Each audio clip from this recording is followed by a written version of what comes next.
ఆదివాసీ ప్రత్యేక డిఎస్సి కోరుతూ ఆదివాసీ special DSC సాధన committee పిలుపు మేరకు నిన్న నేడు 2 రోజుల పాటు కొనసాగుతున్న బంద్ నేపథ్యంలో శనివారం మధ్యాహ్నం 12 గంటల సమయంలో పాడేరు ఆర్టీసీ కాంప్లెక్స్ సమీపంలో ఉన్న తలార్సింగ్ జంక్షన్ వద్ద అల్లూరి జిల్లా కలెక్టర్ ఏఎస్ దినేష్ కుమార్ వాహనాన్ని నిరసనకారులు ఆదివాసీ సంఘాల నేతలు అడ్డుకున్నారు.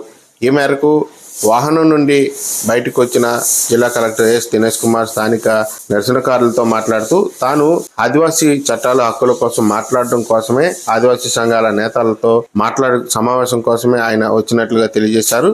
ఈ మేరకు వారందరినీ ఆదివాసీ సంఘాల నేతలను తమ కార్యాలయానికి జిల్లా కలెక్టర్ కార్యాలయానికి తీసుకెళ్లి సమావేశం నిర్వహిస్తున్నారు.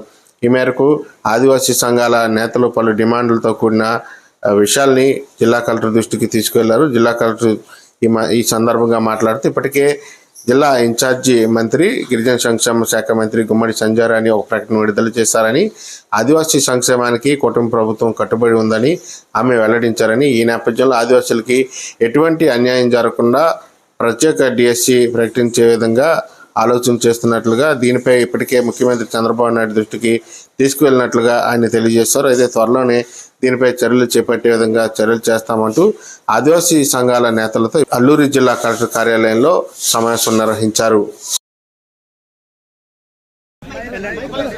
అందరికి నమస్కారం. మీతో మాట్లాడడం కోసమే వచ్చాను. ఒకసారి మీరు ఎవరు లీడర్స్ ఉన్నారు, ఒకసారి రండి, ఒకసారి కూర్చొని మాట్లాడతాం.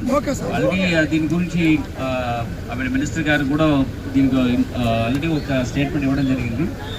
సో మీ తరపు ఉంటున్న డిమాండ్స్ ఏమున్నాయని మీతో మాట్లాడుకోవడానికి వచ్చాము. ఒకసారి మీరు కూడా లీడర్స్ కూడా వస్తే మీరు మాట్లాడతాం.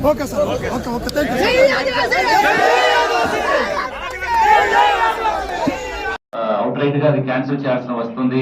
ఈ స్టేట్ గవర్నమెంట్ ఈ పర్టికులర్ లా కానీ ఆల్టర్నేట్ జియో కానీ సర్కమెంట్ చేస్తే ఇది కూడా దాంట్లో చాలా క్లియర్ గా ఒక అలర్ట్ కూడా ఇవ్వడం జరిగింది. ఒక సో దానివల్ల ఇది చాలా కేర్ఫుల్ గా చేయాల్సిన పని.